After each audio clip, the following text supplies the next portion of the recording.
Welcome to the first segment of Authentically Speaking. I'm your gracious host, Sean Tyree.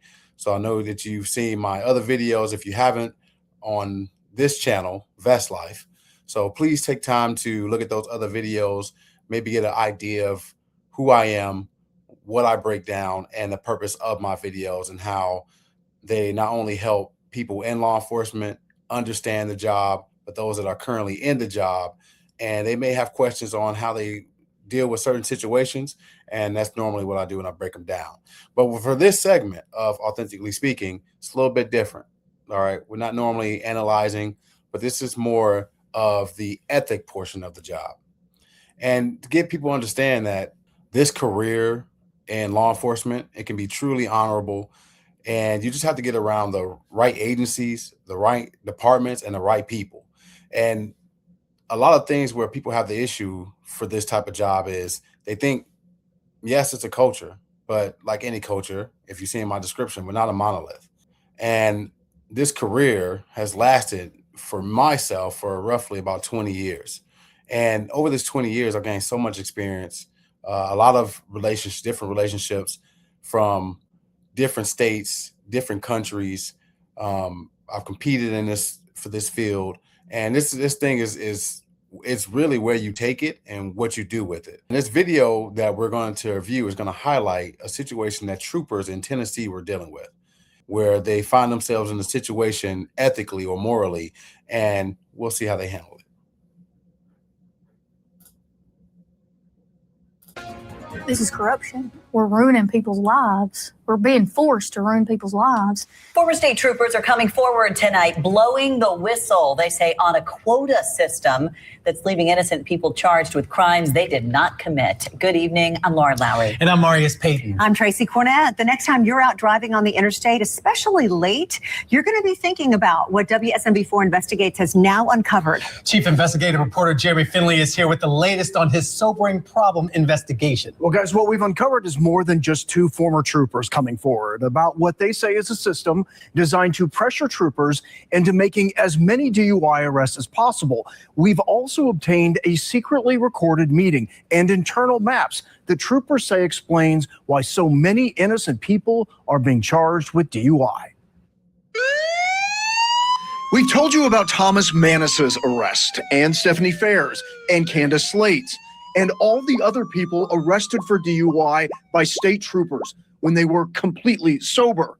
But we've never heard from any of the troopers who've arrested sober people for DUI until now. This is corruption. We're ruining people's lives. We're being forced to ruin people's lives. Do you know if you've ever arrested a sober driver for DUI? Yes, sir. I'm sure I have. Former troopers Ashley Smith and Adam Potts say there's a reason so many innocent people have been arrested for DUI in Tennessee by state troopers. A reason, they say, revealed in these internal maps and recorded audio from a troopers meeting in Chattanooga. Arrest every DUI that you can get your hands on. We've always thought this was a great thing because you want to get drunk drivers off the road. Do you feel like that this push to get DUIs is eventually having a negative outcome? Absolutely.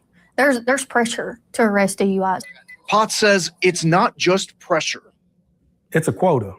I have to ask you, did you ever feel pressure just to pull someone over and arrest them for DUI just to make a quota? Absolutely. It's something directly addressed in recorded audio from a meeting with Captain Patrick Turner out of Chattanooga, obtained by WSMV4 Investigates. I'm passing on the message of what the command staff wants. What does hard work look like? Well, it could look like arresting 100 plus DUIs a year. In that meeting, it's stipulated to troopers on the midnight shift, 100 DUI arrests will be required each year per trooper. If they're DUI, I want you to load the jail full of them. Turner also talks about consequences when it comes to how many DUI arrests are made, as well as contacts, meaning drivers pulled over each shift. You turn in 33 DUIs per year and 1.7 contacts, you're going to get spanked. But despite what you just heard, this is what the THP emailed us. Quote, the Tennessee Highway Patrol does not have or use quotas for traffic stops, citations, or arrests. And there's more. So before we get too deep into it, because I want to make sure we have moments to have a discussion. So when we see this, all right, when you hear that the officer's like, we're forced to do something. First off, you got to understand, you're not forced in this job to do anything that you know that's going to be violating people's rights. In any career, you're not forced to do anything. You have options to do it. And if you heard the captain say, all right, when he says that, you know, you have to go out there and get DUIs, but you never heard the captain specifically say violate people's rights to get DUI. So that's where, you know, when you hear this verbiage, the language matters, right? This is for the younger officers here. To the point where you have to make up or lie on the job, if you feel like you have to do that, this is not your job. This is not the career you want. That's not the agency you want. So don't believe that someone's going to force you to do something, especially if you know it's going to unethically cause you to lie on government documents and essentially put people in jail that don't deserve it. Now, when we have DUIs, and for those who don't know, driving under the influence, some states, they use OWIs, which they're both the same, but just the language is different in different states. A standard field sobriety test, right? And the first test that you're normally given, and this is usually standard or standardized throughout the states, throughout the country, is where they do the horizontal gaze nystagmus, all right? And you do the or as law enforcement, what we call it, the HGN. So you got the horizontal gaze, then you have the 9-step walk and turn, and then you have the one-leg stand, where you're pretty much balancing on one leg while placing one leg in the air and allowing the officer for a 30-second count. Now, the best indication, normally people have balance issues, but the best indication, if they don't have any traumatic brain injury or anything wrong with their eyes, is going to be the HGN. All right, because the HGN, which you have that nystagmus, where officers, where we look for that bouncing. All right, there's a nystagmus where your eyes are bouncing. You can't hide that. Or if it's drugs, then you're looking at the eyes, the pupils, right? How dilated they are. You can't hide that. Unless you have some type of traumatic brain injury or something like that, you can't hide it. And most people use PBT, but they're non-admissible in court normally throughout the U.S. And that's the reason why you're going to go to the station, or they end up doing a blood warrant to get a blood draw on your body, especially if some cases where you refuse, they'll elect to go get a warrant. If anything, I'm not sure how they're faking this or arresting somebody, because unless the people they're arresting are saying no, you know, if they're going through the proper procedures, even with them blowing, that if they're not an alcoholic, then they should be getting zeros. If there's drugs, then they're going to go the blood warrant route to draw blood, and then you have to wait till you get testing. And then that's obviously you go to court, it's a hassle, and then later on the charges could be dropped. But for them saying that, and this may be different in different states, but that's normally throughout the states of the U.S., the protocol, which is the reason why it's called standardized, because it's standard across the country as far as getting DUIs. Drugs are a little bit different, and that's when they require different training, where you get your DRE, your drug recognition experts, right? Normally they call, because they do different testing, from something that's more elaborate than just using or drinking alcohol. So back to the meaning of this, right? Emails obtained through the Open Records Act. Captain Bruce McCarley sent out maps this year. Subject line, DUI map. It shows every county in District 8 and every trooper with a number next to it. These former troopers say those are the numbers of DUI arrests made by each trooper. What is the message to you all? Why send this out to troopers? You're not doing good enough because somebody else is beating you with the DUIs. You need to do better. These former troopers say there are incentives for troopers to make DUI arrests. The advantage of arresting somebody, whether they're really drunk or not, is I continue to get that premium overtime. So does that translate to troopers feeling like if I'm working this shift, I've got to find somebody to arrest? Absolutely. For full transparency, both Potts and Smith were fired by the THP. Potts pleaded guilty to leaving the scene of a single car accident involving his personal vehicle. So Potts, so this trooper, this former trooper right there, your credibility goes out the window. And everything that you're saying right now, character matters. Character matters when you go to court. It doesn't matter. You go to court, what is the first thing that defense attorneys or even prosecutors, what they normally go to? The person's character. If you can taint the perception of the person through their character to the jury, you're already, that's who's going to win. That's who they're going to believe the most. That's the reason why, you see photographs that come out, what people look like, see people holding up guns or drinking alcohol or anything like that. They're already trying to taint the person's character. And if you saw right there, he's a 3-striper. He's a sergeant. So he right there should already knew better. So that's what I want to kind of get deep dive into this. Like, what did they, for these DUIs, what did they blow? How do you fake the machine out? If you fake the machine, then the machine needs to be recalibrated. And if it wasn't calibrated correctly, then there's a lot of people that need to be, a lot of charges that need to be dropped. Now, if they're refusing to blow, you can charge them for declining. But if they are blowing and they're given a false number, then that machine needs to be recalibrated, because that should be in the documents. How are they getting these false numbers? You can't really get the false numbers. But for him being a sergeant and he's doing it, and now that he's getting caught doing something illegally, yeah, his claim or his character is shot right now. And not saying that he's not telling the truth, that they weren't pushing for certain situations or falsehoods, but for him getting in trouble and now reporting it, yeah, your character is shot. And it's going to be hard pressed for people to believe you and what the situation, even if the data is there. Made a mistake. I had to crash off duty. And the THP is seeking to decertify Smith, accusing her of helping a family member to get out of a DUI. She's fighting that claim before the state. The THP may simply say that you're just a disgruntled employee, and that's why you're coming forward. I would have said something before if it wouldn't have been career suicide for me. As for what the THP says about their claims and everything else we've obtained, we don't know. Colonel, this is Jeremy Finley with Channel 4. After we tried to speak with the head of the THP in August and he drove away in a car, we once again sent our findings to them, asking for an interview. Instead, they sent a statement reading in part, troopers are highly trained and expected to use their judgment and make necessary traffic stops based on observed violations and public safety needs. I think they really don't care about the citizens. I think they care about the way it looks, the perception.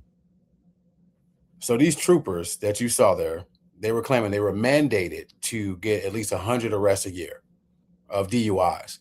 But what we saw in the paperwork, it doesn't say that you were mandated to get it or else. Now, you did hear the captain say, hey, you're going to get spanked. Now, you can elaborate. You can kind of like push that. What do you mean by that? This is where you can question it. What do you mean by that, Captain? How? What do you mean by that, Captain? What does the term spank mean? What does that mean? Are you going to give me time off? Is that failure to act? Failure to duty? Is this mandated? According to their policy, there is no mandate. So I want to say this to the younger officers, because they're, the old salty dogs, you've been there, you've done it. Technically, for me, I would be considered an old dog. I'm not salty. I definitely enjoy my time in law enforcement as a career. And I can accredit that to the agencies that I chose or I went to. And there's a lot of changes that's went on of what law enforcement looked like then to what law enforcement look like now, especially in the hiring process. And this is the reason why I'm saying this now. For those the new officers, all right, talking, 5 years or less, maybe even 10 years, all right, but definitely 5 years, 5 to 7 years or less, you already established yourself in this career for the most part. You're still learning the job, because if you throw in the time that you went through the hiring process, you went to the academy, after you get out of the academy, you go to your FTO process, or field training officer process. That's already a year and a half. So 5 years on really isn't much. It's like 3 years on, in a sense, given the training, time to learn the job. And then once you get comfortable in this career, or get comfortable doing the job well. So I want to say this because, listen, what you saw, that was just bad character on their part. You're doing this job. Never feel like you're forced to do something. If you're forced to do something, you make sure it's okay to challenge. That's what it's there for, right? You have that personality, stand up for yourself. You challenge that. Are you forcing me to do this? Is this a mandate? And I recommend, and this is for any officer, trooper, deputy in this career, know your policies and procedures. And that goes across the board to how long you've been doing this job. Sometimes the officer who deals with the least is normally the most knowledgeable in their policy. So know your policies and procedures. So it's on these troopers. They hearing this, we have to get 100 arrests. Okay, now I'm going to go to my policy. Or you're at, sir, is that a policy, sir or ma'am? Sir or ma'am, is that a policy that's in there that we're required or mandated to get 100 DUI arrests a year? If it's not, what are they standing on, right? It may be saying you're questioning authority. You're not. You're holding your authority accountable. And if it's a situation where you're seeing something unethically being done and they try to justify it, it's not the agency for you. Hear that again. If it's something that's morally and ethically wrong, and which is illegal, right? It's not the one for you. Been doing this career too long, all right? The uniform that you put on, it has to be respected. And in order for it to be respected, you have to first respect the uniform yourself. And these two officers, or troopers, I keep saying officer, but these two troopers, right? They had a situation where they say they were forced to do, and no one's forced to do anything. All right. In this career, over the past over the course of 20 years, law enforcement has changed so much that there is a scarcity of people wanting to join. 20 years ago, if you're applying for law enforcement, there'll be 1 or 2 positions open, and then you're dealing with 300 or 400 applicants. Fast forward to today, all right, I can know that time span. Fast forward to today, where you have so many vacancies. It's almost like, especially if you're if you want a lateral to a different agency, New Yorkers, wink, wink. If you want a lateral to a different agency, you lateral to a different agency knowing that, hey, I'm sought after, I'm wanted, meaning that you have options. You can choose almost right now which agency. It's almost like, put it like football, and you're in free agency. You have and especially if you're good at it, you have merit of service, you have no disciplinary action situation that goes on, especially for you want good departments, right? No disciplinary actions that you've gone through. And now you're looking for a different location, different agencies, different, what they can offer. If there's training because your current agency doesn't have good funding, or any things of that nature, this is where you have options. So for this case to become public, and when it was actually filed, was in like 2023. And at this time right now, you have so many options in law enforcement to choose from. Either I'll be an agency, whatever career path, if you go on a probation route, whatever the career path you take. But if it's specifically being on the road, being an officer, a deputy, or a trooper, you have so many options right now. So choose your agency wisely. Do ride-alongs. Get a feel for the job. Get a feel for the department, and make a decision wisely. If you've already chose that department and you feel that the vibe is off, You have options. Choose something else. Don't ever compromise your own morals or ethics for a paycheck. And I say that confidently, because if you do this job right, it will treat you right. Meaning you get what you put into it is what you're going to get out. And don't let someone taint that. So everything that was mentioned today, you let me know in the comments below what you think. What would you have done differently? How do you feel about it? Do you feel like these troopers really had no option than to violate somebody's rights and falsely put charges on them? In today's day and age, and the amount of options that are given, do you believe this is the only choice?